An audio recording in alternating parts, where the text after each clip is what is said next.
आज बड़ो अच्छो सीजन चल रहा है वे शादी आदि में देखियो चांदी की चम्मचें चलने लगी, चांदी के कलर की मिल रही, चांदी कैसे कलर की चम्मच गई। भयंकर सीजन चल रहा हो, चांदी की चम्मच और चमचों की चांदी भयंकर चल रही है। चांदी की चम्मच और चमचों की चांदी बहुत भयंकर है। तो जब यहां के कोई छोटे ओटे नेता का बेटा अपने बंगले पे अपनी कार नहीं धो पाता, तो उस समय चक्रवर्ती सम्राट महाराज दशरथ का बेटा भावी अयोध्या का राजा जब घास लेकर गौशाला में जाता होगा, तो राम ने कहा यार ये पद तो मुझे नुकसान, मैं अपना काम नहीं कर पा रहा हूं। तो राम जी ने त्रेता में द्वापर का मैंडेट तैयार करवा दिया। आप पढ़ना इसी दोहे को, रामायण को। त्रेता में द्वापर की घोषणा हो गई, विप्र धेनु सुर संत हित लीन मनुज अवतार निज इच्छा। किसकी इच्छा? राम जी की। तुलसीदास जी की इच्छा थोड़ी चली। निज इच्छा निर्मित तनु, मैं ऐसी स्थिति निर्मित करूंगा। बनाना बिगाड़ना तो भगवान के काम में हाथ में है, तुलसीदास जी के हाथ में तो था नहीं। तो निज इच्छा निर्मित तनु, और भगवान ने कहा माया लिख दे। बोले क्या? बोले अगली बार का घोषणा पत्र, माया गुण गोपाल, अगली बार में गोपाल बन करके जाऊंगा और सिर्फ गौ सेवा ही करूंगा और दूसरा कोई काम नहीं करूंगा। भगवान का नाम ही है गोपाल। अच्छा, भगवान कृष्ण चरवाहा बन के क्यों आए? राम लक्ष्मण एक बार जंगल में चले जा रहे थे, ध्यान से सुनना। तो लक्ष्मण के कानों में कुछ आवाज आई, कौन सी? बोले राम बने दूल्हा दुल्हैया सिया जान की। लक्ष्मण जी बोले भैया तना हम देख के आ रहे। गए तो ऐसे 10-20 बाबा जी हरे छेवले के पत्ते पे कुछ कर पाओ। देखो एक और बात बता दें, जब हम पे भी घटने, जब भी हमारे घर में जो 13 ब्राह्मण भोजन को आवे, उनको छेवले की पत्तल में भोजन कराना। तुम जब लाखों चीजें व्यवस्था कर लेते हो तो 13 पत्तल और जहां से मिले वहां से लाओ, क्योंकि 13वीं का भोजन अगर छेवले और श्राद्ध का भोजन, श्राद्ध का भोजन और 13वीं का भोजन, तुम्हारे घर में भली चांदी के बर्तन हो, पर कोशिश करो कि 13वीं का भोजन और श्राद्ध का भोजन छेवले की पत्तल में हो। आपके देखा कि खाकड़ का, खाकड़ हमारे तो छेवलाओं को पलाश भी नाम है। अगर जिस व्यक्ति की 13वीं हो और श्राद्ध हो, और अगर खाकड़ के पत्तल में भोजन करा दिया जाए, तो उसकी आने वाली पीढ़ी में कभी दरिद्रता नहीं आती है। इतना महत्व है छेवले का। ये ब्रह्मा जी हैं, श्राप के कारण ब्रह्मा जी छेवला बने हैं। छेवला ब्रह्मा जी हैं, और इसीलिए हमारे यहां शादियों में छेवले का खाम करता है। अब आजकल तो लोहरिया लग गई आम को धरे, सो शादी में आम, सो लड़ाई आम, ब्याह टूट वो आम। आम अकेलो फल नहीं हुए, आम आदमी को भी कहते नहीं कहते कौन ये कौन? अरे बोले क्षेत्र का आम आदमी है। आम अकेला फल नहीं है, आम आदमी भी होता है। तो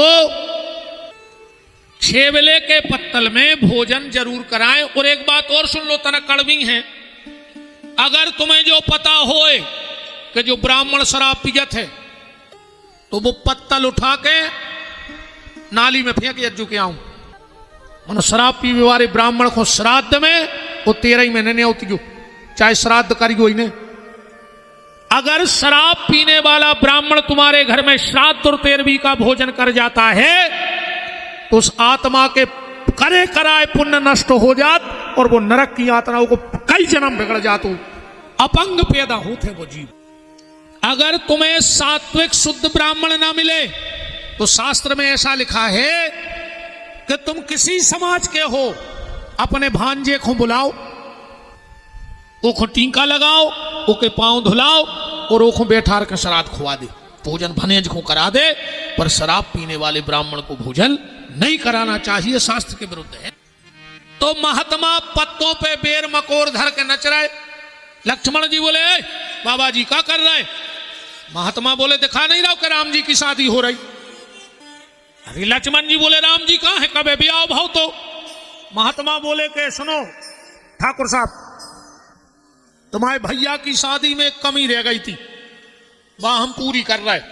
लक्ष्मण जी बोले चुप करो, तुम हमारे भैया की शादी में कमी ढूंढ रहे, जहां ब्रह्मा विष्णु महेश बारात में आए हो, इंद्र अष्ट सिद्धि नौ निधि सेवा में लगी हुए, अब तुम कह रहे के कमी रह गई। इतने में राम जी आ गए। लक्ष्मण क्या बात है? अरे बोले भैया देखो तो ये फक्कड़ बाबा कह रहे आपकी शादी में कमी रह गई। राम जी बोले लक्ष्मण महात्मा झूठ नहीं बोलते, कमी रह गई हुई है कछु न कछु। बताओ महात्मा क्या कमी रह गई? मेरे हिसाब से तो कोई कमी नहीं रही। महात्मा बोले सरकार आपकी बारात में ब्रह्मा विष्णु आए होंगे, इंद्र आए होंगे, दिक्पाल आए होंगे, बड़े बड़े देवता आए, यक्ष नाग गंधर्व किन्नर आए होंगे, पर एक कमी रह गई। भगवान बोले भाई तो पूछ रहा है। महात्मा बोले हम और नहीं आ पाए थे। तो कमी तो रह गई कहा जब हम नहीं गए तो हम बा कमी पूरी कर रहे हैं। राम जी बोले यार आ जाते, हम फिर से दूल्हा बनते, सीता को दुल्हैया।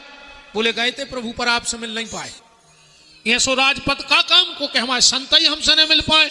भगवान बोले अगली बार हम बरेदी बन के, कोई परमिशन नहीं, देखो जहां मिलने होते मिलो। बताओ बरेदी गंगे चराए बारिश को परमिशन लेने पर पता लगा ले कौन मेड़ पे गंगे बिखरी होते, जाके बैठ के बतिया ले। तो भगवान ऐसे साधारण बन के आए। बोलो श्री सीतानाथ भगवान की। तो भगवान कृष्ण के जन्म का प्रमुख उद्देश्य था गौ सेवा, और आज उसी गौ सेवा के लिए भैया श्री सत्येंद्र जी पटेल साहब पारसवाड़ा के द्वारा 2,51,000 रुपए की पवित्र दान राशि सांवरे सरकार गौपीठ सुर्की को भेंट की गई है। मैं आपको हृदय से धन्यवाद देता हूं, साधुवाद देता हूं। भगवान आपका मंगल करे। और ये आपकी राशि एक एक रुपया, एक एक नया पैसा सिर्फ वहीं जाएगा, एक भी नए पैसे का घपला नहीं होगा। क्योंकि मेरी प्रतिज्ञा है कि जिस दिन गौशाला के नाम का एक अन्न का दाना खा जाऊं, पैसा तो बहुत बड़ी है, हनुमान जी मेरे घर में रोने वाला ना बचने दे, मेरा सर्वनाश कर दे। तो पुरुषोत्तम मास में कह रहा हूं अगर 7 साल में 2 रुपया भी खा लाए हुए तो अब भाई सर्वनाश कर दे। अगर उनमें 7 साल सेवा करते हो गए, पर एक नए रुपये का आज तक मैंने कोई घपला नहीं किया, ना अपने खर्च में लगाया, ना अपनी गाड़ी में डीजल डलवाया। मैं भोजन भी नहीं करता वहां, अपना खुद का सामान रखा है। और अब हम एक कुटिया भी बनवा रहे हैं अलग, अपनी कच्ची कुटिया बन रही है, उसी में रहेंगे। वहीं अपना चूल्हा तवा बर्तन भी अपने और आटो भी अपनो ही। मैंने आप हैं तो तुम्हें और उसमें गौशाला के नाम को न ले। हमें जरूरत पड़े तो हम साफ कह दें कि भैया 10 किलो आटो हमें लाए, गैया के नाम को नहीं, मेरे लिए ले आना 10 किलो आटा। और मैंने अभी नरसिंहपुर में कहा भी था सत्येंद्र जी, 1 साल के बाद हमारी एक बिटिया है, हम बने फिर जबरन के काल ले उनसे नहीं बाबा जी हम बने रहो। तो हमने कही बाहर आई सर रंग जा आदमी जाने रे भाई भगवान को ठगवे नहीं महाराज जी जे जाने करे भारी बड़ो। हमें ऐसे कहा है, तुम आज ईमानदारी सुन ले, एक कब्गा उड़द जा रहे हो तुम्हारा जी, सो छत पे धरो तो कलाई को गंजा, तो बोहो को बिल्कुल सफेद। गांव को ने सोची जो हंस, वो कब्गा ने भी सोची कि जे देना पोज रहा है सो पोज ले, पानी गिरो सो कब्गा के कब्गा बे आए। हम अपन भी शुद्ध कब्गा आए, वो तो जो हंस को चूला है फिर फट में जे 400-500 मिला। एक बिटिया है, बादजा है, अंग्लिश वर्ष, हमारी पत्नी और हम, ये हमारी पत्नी ने हमसे शंका कि बेटी के विवाह के बाद आप कहीं से भी एक नया रुपया नहीं लेंगे। और यह हम प्रतिज्ञा कर चुके हैं नर्मदा जल में। हमने नर्मदा जल में प्रतिज्ञा कर ली है कि बेटी का विवाह होगा और उसके बाद जो चरणामृत पिएंगे हम पति पत्नी। आप हमें कथा को बुलाओगे, मान के चलो ये कोई पैसा चढ़ा गया, ये आरती में पैसा आ रहा, वो पूरा पैसा कमेटी रखेगी, यहां से भी कमेटी उठाएगी, आरती भी कमेटी रखेगी। हमें आखिरी दिन बता भर दो कि कितना पैसा आया है। वो पूरा पैसा जो कथा का आयोजन समिति होगी, वो मंच से हम बता के कि तुम्हारे गांव में 1 लाख आए कि 10 लाख आए, सो जे ले भैया भड़ली वाले तुम्हारे। अब ये पैसा से ये गांव में अगल बगल जो गरीब बेटियां हो उनका विवाह कर देना, हमें तुम्हारा एक नया रुपया नहीं चाहिए। अब तुम हमें दक्षिणा क्या दे रहे हो, वो दे आओ किसी गौशाला में, जहां तुम्हारी श्रद्धा हो। हम तो जब तुम्हारे गांव से कथा करके जाने लगे तो हमें 11 तुलसी के पत्ते हमारी झोली में डाल देना, हम आपके। और अगर हम बेटी के विवाह के बाद चढ़ोतरी का और दक्षिणा का पैसा लें तो नर्मदा हमारे गले में बेकीरा पारे अगर वह है तो, कि हम मरे हैं ने और हमें देख के कप जाए आदमी कि रे जो आए नर्मदा को प्रकोप। अगर वे हैं कलयुग में उन पानी भी आ रहा तो हम क्या कर ले, कौन सत्य है नर्मदा में।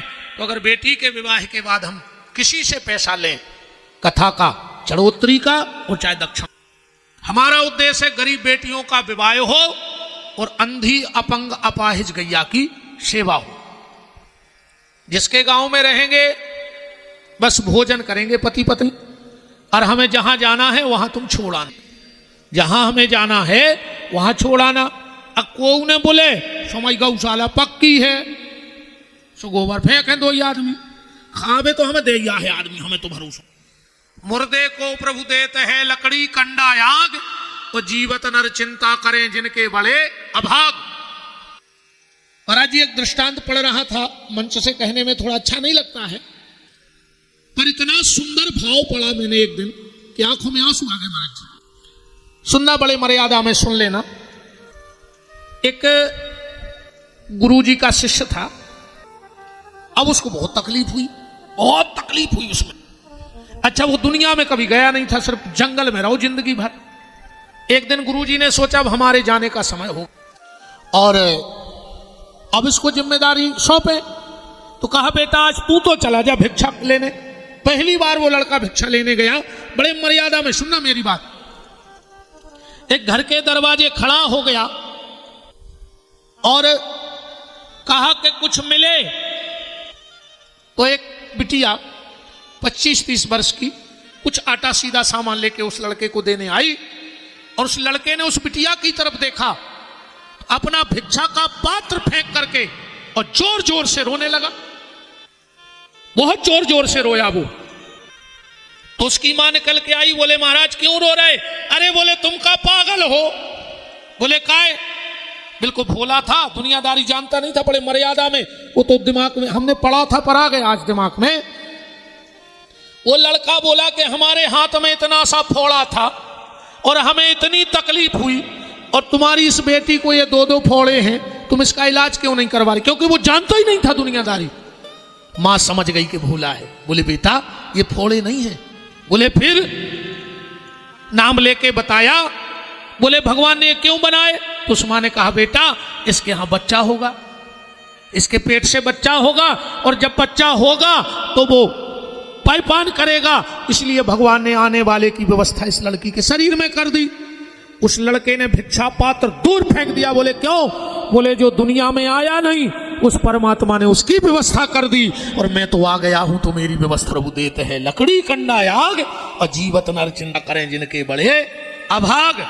और रही बात संपत्ति की, तो उसे संतुष्टि होने नहीं। क्यों बाबों ने इतना रुपया कमाओ, हर जिले में आश्रम है, और आखिरी में जेल की रोटी खा रहा है। ने हमें ऐसी जा चाय नहीं आए, हमें खूब आश्रम से। हम तो साहब हमने तो संकल्प ही ले लो उठाड़े हो कि माई सत्यानाश करके मूरो, जोन गांव जाए 1-2 लाख इकट्ठे करे। और पहली कथा भी सुन ले, अब बता दें बिटिया के विवाह के बाद जो पहली कथा होगी वो नरसिंहपुर, और उसमें 101 बेटियों का विवाह होगा। हम जो पूरे जहां जहां है दुनिया भर में सब को खचोर खचोर लिया है कि देव रे पैसा आपको ना हमें अचाने। तो इसलिए मुझे आपके अब धन की ज्यादा, और हमें मोड़ी की भी आपकी भी चिंता नहीं है ज्यादा। हमने कर दी 1200 कथाएं, आदमी कार्ड में नहीं लिखवा। और बहुत बहुत धन्यवाद सत्येंद्र जी। और आपसे एक और बात, हम एक वृद्धाश्रम बनवा रहे हैं, आखिरी में हम उन्हीं की से अंधी लंगड़ी अपंग अपाहिज ये सही। तो अगर आप कह दें तो हम व्यवस्था पूरी करें, तो ये पैसा हम उस वृद्धाश्रम में लगभग 6,000 वर्ग फुट जगह। श्री सीताराम जी महाराज की अब चर्चा आ गई तो एक बात और कह दें, फिर अब हम और हमारे छोटे भाई और साल भर हम यजमान बन और साल में एक बार हम आश्रम पे कथा, इस बार की जो कथा है वो हमारे जीवन का बहुत बड़ा काम भगवान से 13 फरवरी 27 में 13 फरवरी की रात में ले जज्जो, हमें कोई मोह नहीं है अपनी। 13 फरवरी तक की भगवान से 13 फरवरी की रात तक को समय दे दो, इसके बाद हम चले जाएं, हमारे साहब को सब हो रहा हो। इस बार की जो कथा है उसमें 5.5 फीट के हमारी कि हमसे चाहिए 1 इंच बड़े राम थे, तो 5.5 फीट के राम जी आ, 5.25 फीट की जानकी जी है और 4.5 फीट के हनुमान जी आ गए हैं। तो उनके मंदिर की प्राण प्रतिष्ठा है और 21 कुंडी यज्ञ भी है उसमें। 7 दिन रात का भंडारा है, हर साल चलता है, जितने लोग गए हों 7 दिन रात का भंडारा चल उस कार्यक्रम में, चाहे लाख भर आदमी खाएं चाहे 2 लाख, तो 7 दिन रात का भंडारा है। और 7 दिन रात का भंडारा है और उसमें हम साल भर यजमान बनाऊ थे, तो यजमान से हम 11,000 रुपये जली थे, तो 7 दिन की 11,000 रुपया दो। ऐसे हम 25 कार्ड पहुंचे हैं तुम्हारे घर, तुम्हारी फोटो लगी रहे है, तुम अपने रिश्तेदारों में बांट दो, तुम 100 आदमी भी संगे लेके आओ जाके घर जैसे, वही 11,000 में हम तुम्हें पूजा की थाली लगा के दे हैं सवेरे, तुम्हारे कमरा में हमारे पंडित जी हरे थाली लगा के दे आए। अब तुम्हारे 11,000 को हम क्या कर हैं में, हमारी तो तुमने सुनाई लगी 1 रुपया भी खाओ होए, खाने में खाओ होए तो सत्यानाश है। जब 7 साल को एक पल हुए तब, तो अगर आप में से कोई भी हमारे उस स्थान से, हाँ यज्ञ में बैठे बात, ये कोई यज्ञ की वेदी पे बैठे, कई 18 पुराण होने हैं, 108 रामायण, 108 भागवतों की भी सोच। 7 दिन रात को भंडारो, बिल्कुल निस्वार्थ, किसी का कोई स्वार्थ नहीं है उस कार्यों की। दिन रात भंडारो चलत मन हमारी, बिल्कुल निस्वार्थ सेवा चल रही, उनसे जुड़ना चाहे। 7 फरवरी से 13 फरवरी और 7 दिन को भंडारो और दिन रात को जय नरसिंहपुर फूललान सागर खोजे हो, सो सागर 30 किलोमीटर रह जाए पक्को रोड, तो 7 फरवरी खबर रात तो आज ही कहा 7 फरवरी से 13 भगवान की प्राण प्रतिष्ठा है। विधायक जी ने भी 1 लाख रुपया की राशि कहाँ, और वज्जा सत्येंद्र जी ने तो दे, तुम जितनी ईमानदारी से दे हो तई दो, और न लगे तो कब तुम्हारों के 1,000-500 तुम्हें कच मार जे हैं, मनो एक नाव 100-200 गंया बनी, 10-20 बूढ़े आदमी बने रहे गरीब, चुन्नी खर्च नहीं करी इन्हें जरूरत रहा है, धन धन धन धन धन घर, बिल्कुल आप तो 100-200 रहो, हम गलती कर है सो बब्बा हमें दंड दे, 1 रुपया भी खे हैं तो हनुमान बाल बच्ची हम का कर, अगर पैसा धरा करोड़ों की जायदाद हो, भोग भी बार हो तो का मतलब की वह संपत्ति यार, हमारे तो मोड़ी मोड़ा सुखी देवे। कंस को जैसे ही पता लगा कि अष्टम गर्भ का जन्म हो गया, दौड़ करके गया और देवकी बोली भैया ये तो कन्या है, ये तुम्हारा क्या बिगाड़ सकती है। कंस बोला बहन तू बहुत भोली भाली है, तू छलिया विष्णु को नहीं जानती। एक बार वो हम देवताओं के लिए किया गया था, हो सकता है मेरे डर से इस बार भी लड़की बन के आया हो, न रहेगा बांस न बजेगी बांसुरी। और कंस ने जैसे ही कन्या के पैर पकड़े और जैसे ही शिला पे पटकने लगा, कन्या हाथ से छूट गई और कहा रे दुष्ट कंस मुझे मारने की चेष्टा मत कर, तेरा मारने वाला कहीं और हाथ से छूट के चली गई। पर इस कथा से एक बात और ध्यान से सुनना, कंस ने एक बेटी को मारने का पाप किया और आज हमें अगर पता लग जाए कि हमारे गर्भ में बेटी है तो हम भी तुरंत, आज किसी को बेटी नहीं चाहिए, कहानी सुनाने के लिए नानी चाहिए, दादी चाहिए, चाहिए कि नहीं चाहिए, पैसा लेने के लिए बुआ चाहिए सबको, राखी बंधवाने के लिए बहन चाहिए सबको, वंश की बेल बढ़ाने के लिए पत्नी चाहिए सबको, चाहिए कि नहीं चाहिए, हंसने बोलने के लिए मामी चाहिए सबको, तुम्हें दादी चाहिए, नानी चाहिए, मौसी चाहिए, बुआ चाहिए, बहन चाहिए, पत्नी चाहिए, पर किसी को बेटी नहीं चाहिए। आज को आदमी मरो जा रहा हो, ये बाजू के, वो पंडा के, ये पुजारी के, ये थार पे, ये भगवान एक लड़का दे दे, ये भगवान एक लड़का दे दे। खाए तुम्हें खून के असुगर हुआ है को, जायदाद के हिस्सा मांग है को, बताओ और का सुख है लड़कों को। तुम में बैठे 85% बहुदत्ता से अलग पापी तुम्हारी में अजय बैठी गुन की पूरी है। इनने तो ऐसी माया चलाई है भागवत को, आई 700 सर खून के असुगर हो रहा है, मरो जा रहा रे आदमी लड़का को। अच्छा जा बात ये मम्मी हने जानत है कि हमाओ लड़का जबनो कहाओ जबनो को भी आओ नहीं भाव। अच्छा सही बताओ तुम्हारे ते भी हुई है, जब लड़का निकासी पे जाते दूल्हा बन के तो मम्मी सूपा में भारी सामान धर के आउट है आरती उतार भी दरवाजे भारी तोरे बलंगे ले थे मम्मी। पता है वह क्या बजाय कहते पूतरा बेटा आ जाइनो के हम आए हो, माए से तो लौट के ऐसी महामाया मुड़ा है कि हम 70 बेरी से लगन लगे बनने लग रहा है। तो बताओ अब तो सासो तीरथ सुसरा तीरथ अन्ना जा छोड़ो तुम तो जा सुनो अब कि जब सेवक मात पिता के हते, सतयुग में, त्रेता में और द्वापर में, और कलयुग में कि जब सेवक मात पिता के हते अब सेवक होते लोगन के। अब बहुदत्ता के सेवक नहीं है, अरे बहुदत्ता लग रहा है जहर से